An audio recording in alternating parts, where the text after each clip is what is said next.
ओम शुक्लांबरं धरं विष्णु शशिवर्णं चतुर्भुजं प्रसन्नवदनं ध्यायेत् सर्वविघ्नोपशान्तयेत्। सरस्वती नमस्तुभ्यं वरदे कामरूपिणी विद्यारंभं करिष्यामि सिद्धिर्भवतु मे सदा।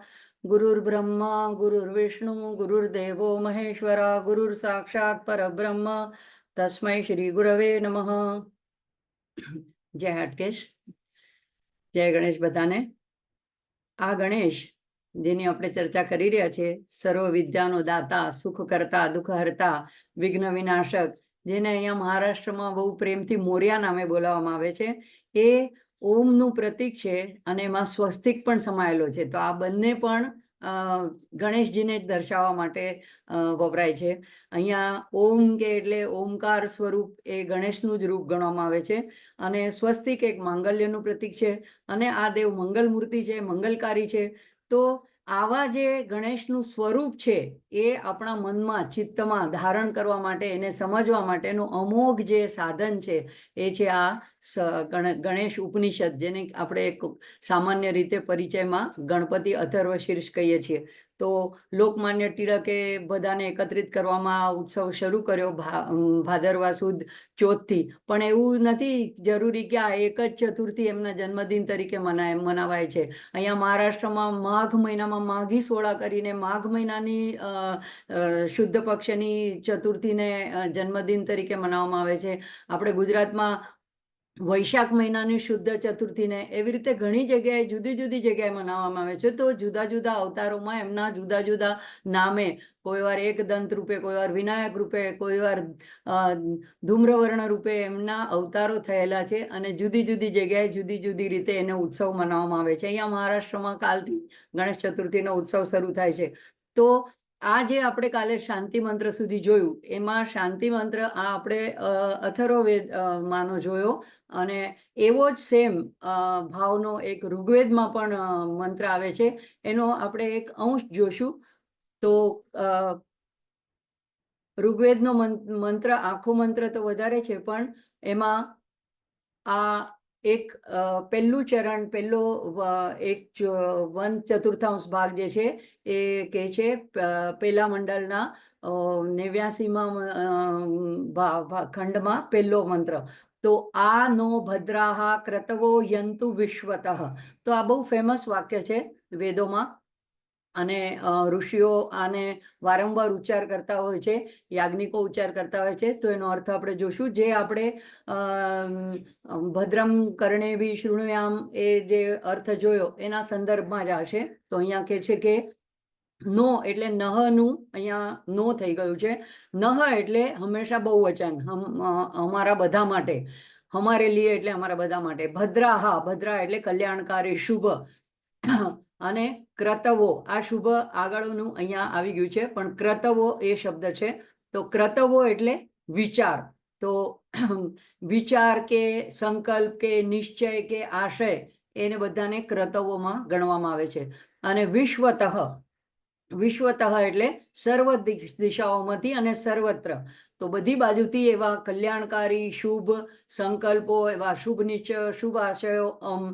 આ પેલો અને યંતુ, આ યંતુ એટલે આવે, પ્રાપ્ત થાય, અમારી પાસે આવે. તો આવી જે પ્રાર્થના ઋગ્વેદના મંત્રમાં કરવામાં આવી છે એ જ પ્રાર્થના અહીંયા અથર્વમાં શાંતિ મંત્રમાં કરવામાં આવી છે. તો આ ઋષિઓની આપણા એવી મહાનતા છે કે ક્યારેય પણ પોતાના માટે સ્વાર્થી એકલા માટે કાંઈ માગતા નથી. એવી જ ભાવનાથી આપણે પ્રાર્થના કરીએ છીએ, કારણ કે ગમે ત્યારે આપણને ગમે એવું, આપણને શું કહેવાય, પ્રિય કરે એવું સાંભળવામાં આપણી રુચિ વધારે હોય છે.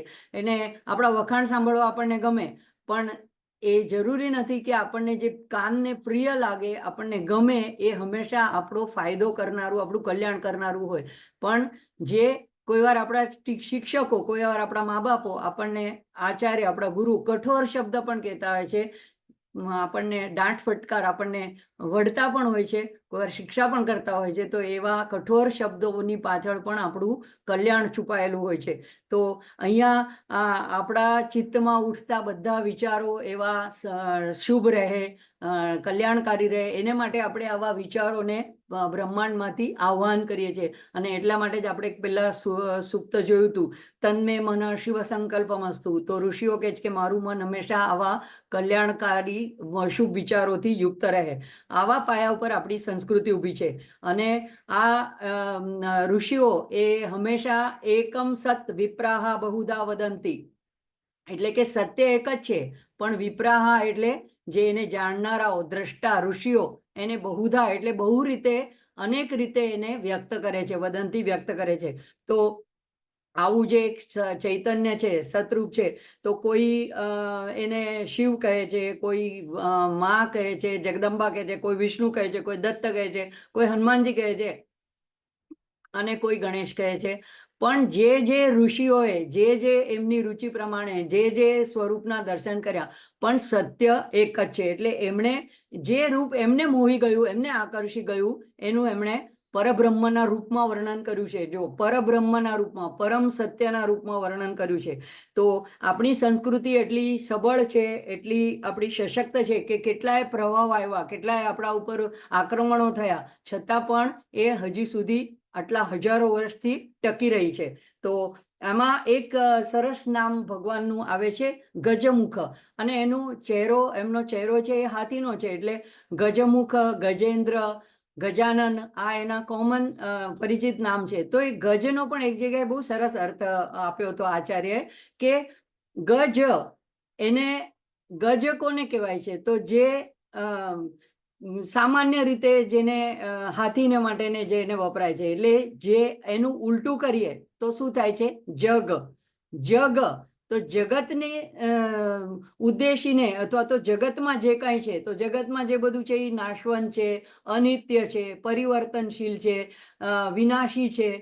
તો એનાથી ઉલટું, એના તરફ ઉલટું મુખ કરનારા, એનાથી ઊંધી બાજુ પોતાનું મોઢું કરનારા, એટલા માટે એ ગજ છે. જગ તરફ નથી, ગજ છે.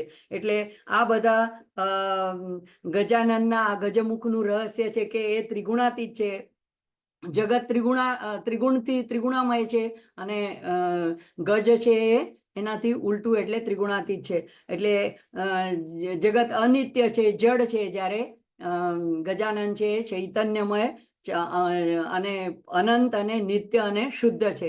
તો આ એના ગજમુખનું રહસ્ય છે, ગજમુખ શબ્દનું. તો આવા જે દેવતા છે એને બધા ઋષિઓએ પોતપોતાની રીતે સાદ કર્યો છે. અને એમાં હવે ગણક ઋષિ જે છે એ હવે એને કઈ રીતે પહેલા મંત્રમાં કઈ રીતે બોલાવે છે એ આપણે જોશું.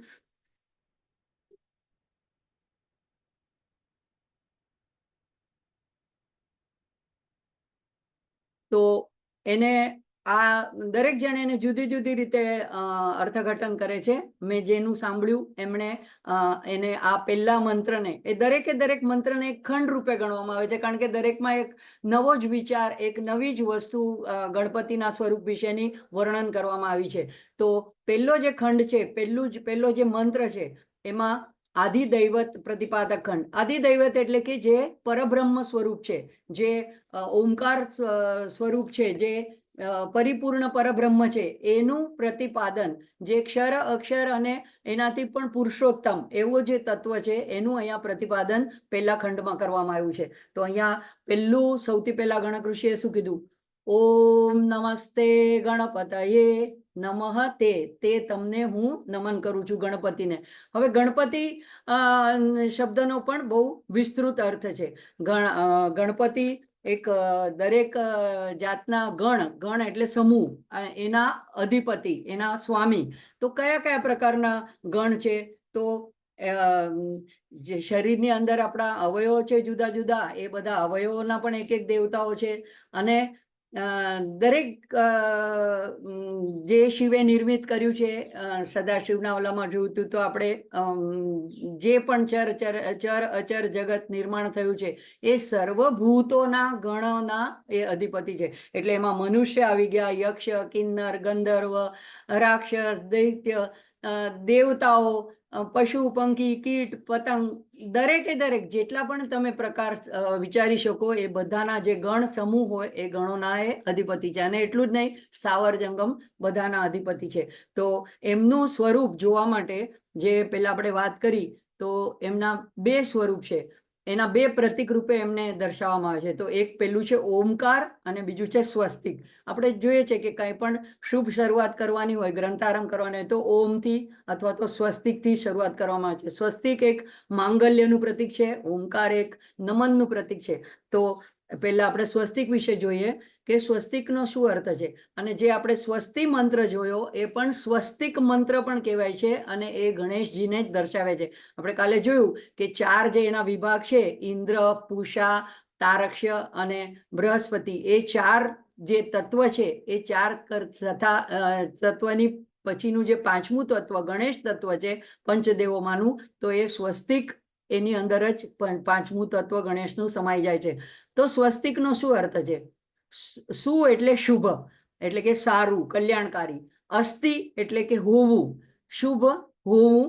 હોવું એટલે આપણે અસ્થિ, ભાતિ, પ્રીતિ, નામરૂપ, આ રીતે પહેલા ચર્ચા જોઈ છે. તો અસ્થિ, ભાતિ, પ્રીતિ આ 3 બ્રહ્મના સ્વરૂપ છે, અને નામરૂપ એ જગતના 3 ગુણો છે. તો આ 5 પાસામાંથી અસ્થિ એટલે અસ્તિત્વ, સત્તા, અને ક એટલે કર્તા. તો આ આખા જગતની સત્તા અને એનું કલ્યાણ કરનારા કર્તા એ છે શ્રી ગણેશ. એટલે સ્વસ્તિકની અંદર આ અર્થ સમાયેલો છે. એટલે આપણે ઘણી જગ્યાએ આરતી કરતી વખતે અથવા તો અમારા જે સત્સંગના મેડમ છે, એક જ્યારે ભગવાનને કંઈ થાળ અર્પણ કરવાનો, પ્રસાદ અર્પણ કરવાનો હોય, તો સૌથી પહેલાં એ થાળીની નીચે પાણી લઈને જ્યાં ભૂમિ પર સ્વસ્તિક નું દોરી અને પછી એના ઉપર અક્ષત કંકુ નાખી છાંટણા કરી પછી એના પર પ્રસાદને મૂકશે. તો આ એક જાણે કે આહ્વાન સ્વસ્તિકની અંદર ગણેશ સમાયેલા છે. હવે ઓમકારની અંદર કઈ રીતે સમાયેલા છે? તો અહીંયા મહારાષ્ટ્રમાં તુકારામ મહારાજનું એક પ્રસિદ્ધ અભંગ છે, ભજન, ઓમકાર પ્રધાન રૂપ ગણેશા છે. એટલે કે ગણેશનું રૂપ એ ઓમકાર પ્રધાન છે, ઓમકાર રૂપ છે. હે તીન દેવાંશી નથી, દેવાંશે જન્મસ્થાન. તો એ 3 દેવોના જન્મસ્થાન છે. 3 દેવ એટલે બ્રહ્મા, વિષ્ણુ અને મહેશ. તો અકાર તો બ્રહ્મા, અરે બાપરે, ઉકાર તો વિષ્ણુ અને મકાર તો મહેશ. તો આ 3 જાણે કે 3 એ ઓમકારની અંદર સમાઈ ગયેલા છે. તો એ 3 દેવ જ્યાંથી ઉત્પન્ન થાય છે એવો આ ગજાનન મારો મા બાપ છે, મારો માય બાપ છે. અને એ તુકા મણે ઐસી આહે વેદવાણી. તુકા કહે છે કે